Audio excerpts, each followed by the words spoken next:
दोस्तों इस बार चुनाव जब से विपक्ष वालों ने पूरी तरीक़ा से हार गए हैं, तब से उन लोगों ने ईवीएम को लेकर के एक बड़ा मुद्दा बना लिया है। ईवीएम इतना बड़ा मुद्दा बना लिया है कि मायावती जी ने कहा ईवीएम से चुनाव निष्पक्ष तरीके से नहीं होता है।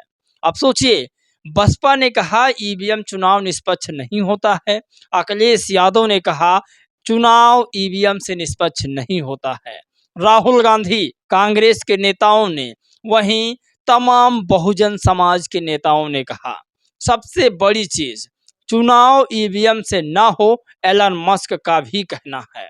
अब आपको बता दें कि एलन मस्क के साथ साथ जितने देश में विपक्षी लोग हैं बीजेपी से, उन लोगों का यही कहना है कि चुनाव ईवीएम से ना कराया जाए।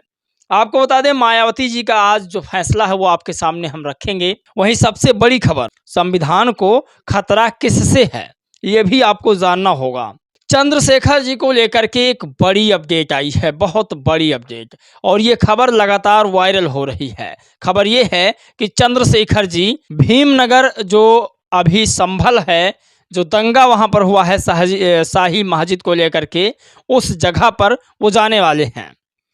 आपको पता होगा जब मायावती जी की सरकार थी तब मायावती जी ने जो संभल आज है उसे पहले भीमनगर बहन जी ने ही बसाया था।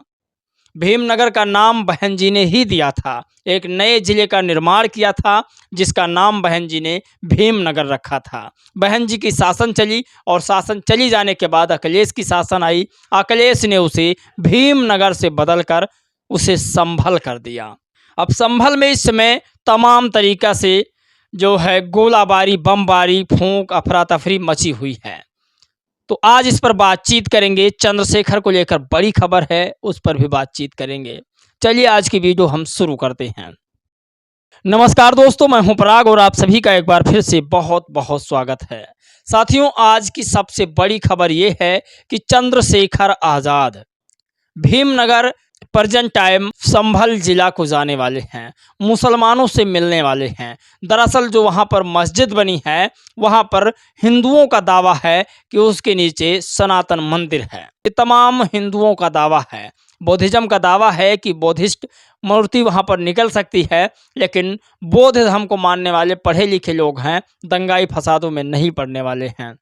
चंद्रशेखर वहां मुसलमानों के पीड़ित परिवार से मिलने वाले हैं, लेकिन उस पर तमाम लोगों ने ट्रोल कर दिया चंद्रशेखर को कि आप अखिलेश यादव की तरह राजनीति क्यों नहीं करते। क्या अखिलेश यादव चंद्रशेखर की तरह राजनीति करते हैं? क्या अखिलेश यादव पीड़ित परिवार से मिलने गए, लेकिन तब भी मुसलमान आज चंद्रशेखर के साथ उतना नहीं है जितना अखिलेश यादव के साथ है।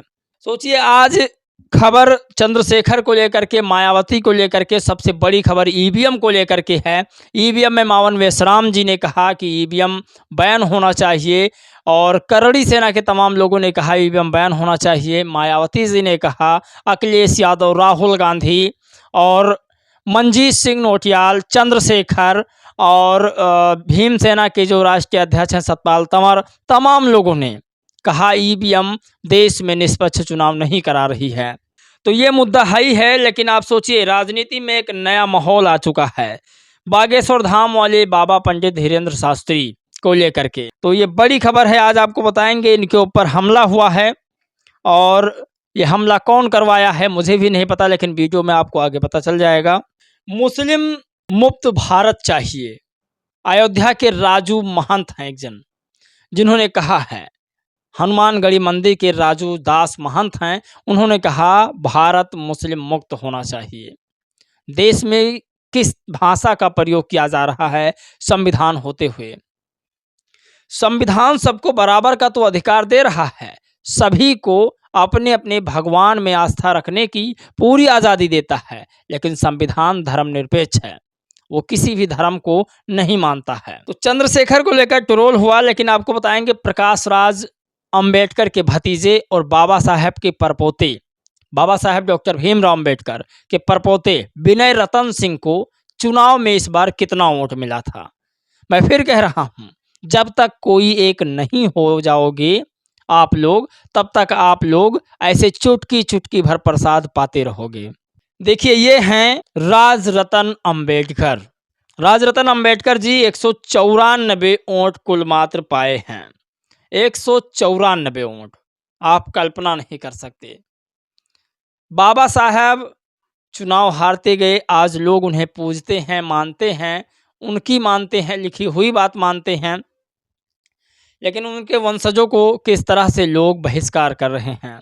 दरअसल महाराष्ट्र की वाशिम 34 विधानसभा से राजरतन अंबेडकर को वार्ड के बराबर भी वोट नहीं मिले। 1,22,720 वोटों से चुनाव हार गए, मात्र 194 वोट मिले। आज का समय नई पहचान का है। परम पूज्य बाबा साहेब के नाम से परिवार चलाना बंद करें। आदरणीय बहन जी को मंच से सलाह देना बंद करें राजरतन अंबेडकर जी। तो सोचिए, इसे लिखने वाले लखन सिंह बुद्ध हैं और ये लोग भी अंबेडकर साहब को मानते हैं और बहन जी को इन्होंने कहा सपोर्ट करिए राजरतन जी। चंद्रशेखर जी को ट्रोल किस बात पर किया जा रहा है, आपको बताते हैं। दरअसल 5 लोगों की मौत हुई है उस संभल में, जिस संभल को बहन जी ने भीमनगर बनाया था, और उस 5 परिवार से चंद्रशेखर मिलने जा रहे थे। पुलिस प्रशासन ने उन्हें रोक लिया।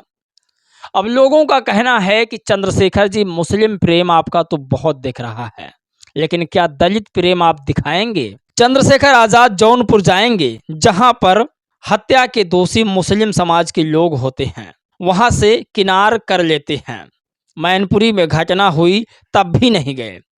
क्या चंद्रशेखर आजाद दलित प्रेम का दिखावा कर रहे हैं?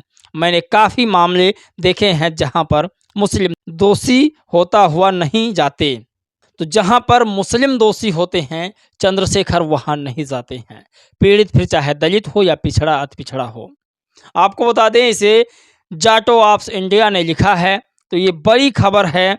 मुसलमान को लेकर के राजूदास महंत अयोध्या के बोले कि मुस्लिम मुक्त भारत बनने में हिंदुओं को मात्र 15 सेकंड भी नहीं लगेगा। सरकार, सुप्रीम कोर्ट, कान खोल कर सुन लो। हमारे सभी मंदिर जो मुगलों और कांग्रेसों द्वारा कब्जा की हुई है, उसको तुरंत मुक्त करो। तो देश में मंदिर के नाम पर दलित, पिछड़े, आदिवासियों को लड़ाने का ये बहुत बढ़िया तरीका है।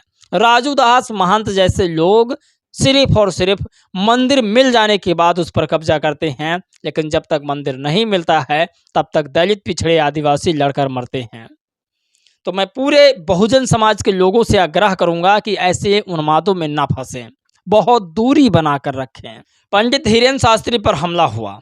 बागेश्वर धाम वाले धीरेन्द्र शास्त्री इन दिनों सनातन हिंदू एकता पद यात्रा पर हैं।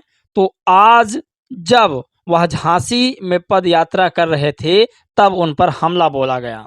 दरअसल हुआ कुछ ऐसा कि किसी व्यक्ति ने फूलों के साथ उन पर मोबाइल भी फेंक दिया, जिससे कि उनके चेहरे पर चोट आ गई।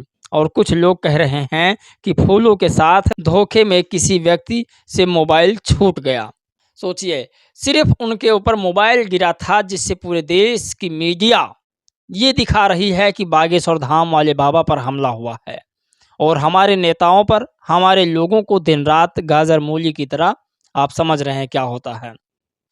तो चंद्रशेखर जी को मुस्लिम के साथ साथ दलितों का भी ध्यान रखना होगा। संविधान को खतरा किससे है? संविधान को राजनीतिक पार्टियों से नहीं, न्यायपालिकाओं से खतरा है। कॉलेजियम सिस्टम से नियुक्त जज संसदीय अधिकारों पर हमला करके संविधान को कमजोर कर रहे हैं। कॉलेजियम सिस्टम खत्म करो, संविधान बचाओ। अब संसद का काम भी न्यायपालिका करने लगी है।